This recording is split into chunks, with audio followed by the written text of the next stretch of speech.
ਸਤਿ ਸ਼੍ਰੀ ਅਕਾਲ, ਨਮਸਤੇ ਜੀ ਆਨੋ ਬੱਚਿਓ। ਸਵਾਗਤ ਹੈ ਤੁਹਾਡਾ ਇੱਕ ਵਾਰ ਫਿਰ ਮੇਰੇ channel Punjabi learning with Mohita ਵਿੱਚ। ਸੋ ਅੱਜ ਦੀ ਲੜੀ ਵਿੱਚ ਅਸੀਂ ਅਗਲਾ ਪਾਠ ਕਰਨ ਜਾ ਰਹੇ ਹਾਂ। ਉਹ ਹੈ 9th ਕਲਾਸ ਦੀ ਫਿਰੋਜ਼ੁਦੀਨ ਸ਼ਰਫ ਦੀ ਲਿਖੀ ਹੋਈ ਕਵਿਤਾ ਮੈਂ ਪੰਜਾਬੀ, ਪੰਜਾਬ ਦਾ ਰਹਿਣ ਵਾਲਾ।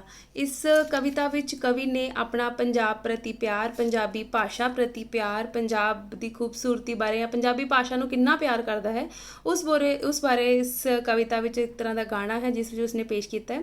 ਸੋ ਅੱਜ ਅਸੀਂ ਇਸ ਨੂੰ ਕਵਿਤਾ ਨੂੰ ਪੜ੍ਹਾਂਗੇ। ਮੈਂ ਪੰਜਾਬੀ, ਪੰਜਾਬ ਦਾ ਰਹਿਣ ਵਾਲਾ।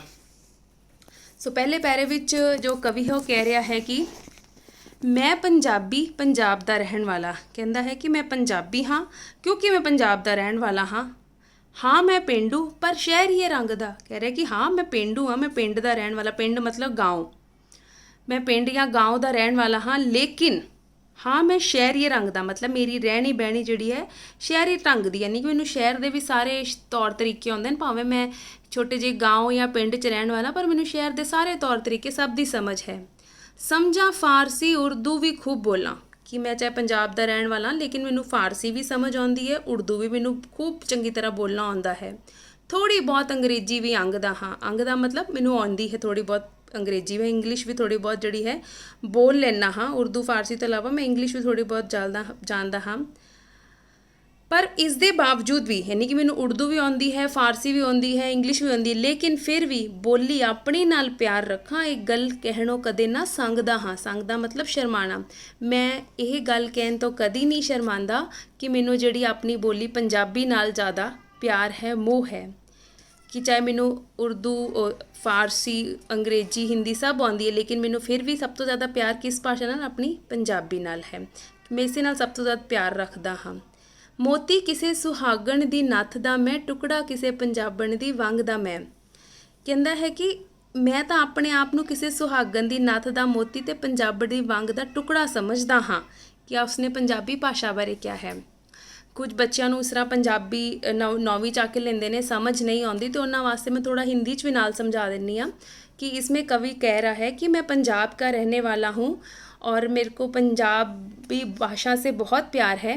कह रहा है मैं गांव का रहने वाला हूँ लेकिन मुझे शहर के सारे तौर तरीके भी सब अच्छे से समझ जो है आ जाते हैं। फिर आगे कवि कह रहा है कि मेरे को उर्दू फ़ारसी अच्छे से आती है भाषा, लेकिन थोड़ी बहुत साथ में मुझे अंग्रेज़ी जो इंग्लिश वो भी समझ आती है। यानी कि मुझे फ़ारसी भी आती है, उर्दू भी आती है, इंग्लिश भी आती है, लेकिन फिर भी बोली अपनी नाल प्यार रखा। मेरे को फिर भी अपनी भाषा, अपनी माँ भाषा जो कि उसकी कौन सी है? पंजाबी, मुझे उसी से ज़्यादा प्यार है। ये गल कहणों कदे ना संगदा हाँ।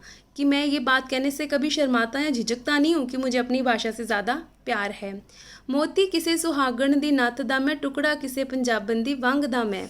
क्या वो कह रहा है कि जो पंजाबी भाषा इस तरह से है जैसे किसी औरत ने जो नाक में नथनी डाली होती है उसमें जो मोती होता है, जैसे नाक की नथनी में जो मोती है सबसे ज़्यादा चमकता है, उसी तरह जो पंजाबी भाषा सारी भाषाओं से अच्छी है और इसी तरह चमकती है। और इस तरह से भी कह रहा है कि मैं टुकड़ा किसे पंजाबन दी वंग, वंग यानी कि कंगन, चूड़ी, कि जैसे किसी चूड़ी का टुकड़ा भी है वो। सो ये था पहला पैरा जो कवि ने पढ़ा करवाया है, फिरोज़ुद्दीन सरफ का लिखा है, बहुत अच्छा है। अब हम अगला पैरा है उसको पढ़ें। सो पहला पैरा साडा जड़ा सी कविता पंजाबी, पंजाब दा रहण वाला दा हो गया है। उस विच कवि ने ही गल कही है कि मैं पंजाब दा हाँ, मैनूं अपनी पंजाबी भाषा नाल प्यार है। मैनूं चाहे उर्दू, फारसी, अंग्रेजी आउंदी है, लेकिन फिर भी मैं प्यार सब तो वध पंजाबी भाषा नूं करदा और मैंने गल कहण तो भी शर्मांदा नहीं है कि मैनूं अपनी पंजाबी भाषा नाल बहुत प्यार है। सो अगले पैरे विच दूसरा पैरा पढ़ांगे। उस विच कवि की कह रहा है? कवि कह रहा है कि मिले मान पंजाबी नूं देश अंदर। कि सब तो जो अब साडा देश है, भारत है, हिंदुस्तान, इस विच पंजाबी भाषा नूं कह रहे हैं कि बहुत ज़्यादा मान इज्जत मिले। आशिक मुड्डों मैं इस उमंग दा हाँ। कि मैं इसी गल दी हमेशा पैरवाई कीती है, इसी गल दी मैं परमात्मा अगे भी खैर मंगी कि मेरी पंजाबी भाषा नूं है कि देश विच बहुत इज्जत, बहुत सत्कार मिले। वारिस शाह ते बुल्ले दे रंग अंदर डोब डोब के जिंदगी रंगदा हाँ। कि ਜਿਹੜੇ ਵਾਰਿਸ ਸ਼ਾਹ ਤੇ ਬੁੱਲੇ ਸ਼ਾਹ ਦਾ ਨਾਮ ਆਇਆ ਹੈ, ਇਹ ਪੰਜਾਬੀ ਦੇ ਮਹਾਨ ਜਿਹੜੇ ਕਵੀ ਹੋਏ ਹਨ। ਕਹਿ ਰਿਹਾ ਹੈ ਕਿ ਮੈਂ ਤਾਂ ਮਹਾਨ ਪੰਜਾਬੀ ਕਵੀ ਵਾਰਿਸ ਸ਼ਾਹ ਤੇ ਬੁੱਲੇ ਸ਼ਾਹ ਦੇ ਕਾਵ ਰੰਗ ਵਿੱਚ ਆਪਣੀ ਜ਼ਿੰਦਗੀ ਨੂੰ ਡੋਬ ਡੋਬ ਕੇ ਰੰਗਦਾ ਹਾਂ। ਅਰਥਾਤ ਮੈਂ ਉਹਨਾਂ ਦੀ ਕਵਿਤਾ ਨੂੰ ਬੇਹੱਦ ਪਿਆਰ ਕਰਦਾ ਹਾਂ ਤੇ ਉਹਨਾਂ ਵਾਂਗ ਹੀ ਪੰਜਾਬੀ ਵਿੱਚ ਕਵਿਤਾਵਾਂ ਲਿਖਦਾ ਰਵਾਂਗਾ। ਰਵਾਂ ਇੱਥੇ ਤੇ ਕਰਾਂ यूपी 'ਚ ਗੱਲਾਂ। ਫਿਰ ਅੱਗੇ ਕਵੀ ਕਹਿ ਰਿਹਾ ਹੈ ਕਿ ਮੈਂ ਰਵਾਂ ਇੱਥੇ, ਕਿ ਪੰਜਾਬ ਵਿੱਚ ਰਹਿ ਕੇ ਵੀ मैं पंजाब 'ਚ ਰਹਿ ਕੇ ਵੀ ਹਿੰਦੀ 'ਚ ਗੱਲਾਂ ਕਰਾਂ, ਯੂਪੀ ਦੀ ਬੋਲੀ ਜਿਹੜੀ ਹਿੰਦੀ 'ਚ ਗੱਲਾਂ ਕਰਾਂ, ਐਸੀ ਅਕਲ ਨੂੰ ਛਿੱਕੇ 'ਤੇ ਟੰਗਦਾ ਹਾਂ। ਕਹਿੰਦਾ ਮੈਂ ਐਸੀ ਅਕਲ ਨੂੰ ਆਪਣੇ ਦਿਮਾਗ ਵਿੱਚ ਰੱਖਣ ਲਈ ਬਿਲਕੁਲ ਤਿਆਰ ਨਹੀਂ ਜਿਹੜੀ ਮੈਨੂੰ ਇਹ ਸਿਖਾਵੇ ਕਿ ਮੈਂ ਪੰਜਾਬ ਵਿੱਚ ਰਹਿ ਕੇ ਆਪਣੀ ਬੋਲੀ ਪੰਜਾਬੀ ਵਿੱਚ ਗੱਲਾਂ ਕਰਨ ਨੂੰ ਬੁਰਾ ਸਮਝਾਂ ਔਰ ਮੈਂ ਜਾ ਕੇ ਗੱਲਾਂ ਕਿਸ ਭਾਸ਼ਾ 'ਚ ਕਰਾਂ, ਹਿੰਦੀ ਵਿੱਚ ਕਰਾਂ। ਐਸਾ ਨਹੀਂ ਮੈਂ ਕਰ ਸਕਦਾ। ਮੈਂ ਪੰਜਾਬੀ ਪੰਜਾਬ ਦਾ ਸ਼ਰਫ ਸੇਵਕ ਸਦਾ ਖੈਰ ਪੰਜਾਬ ਦੀ ਮੰਗਦਾ ਹਾਂ।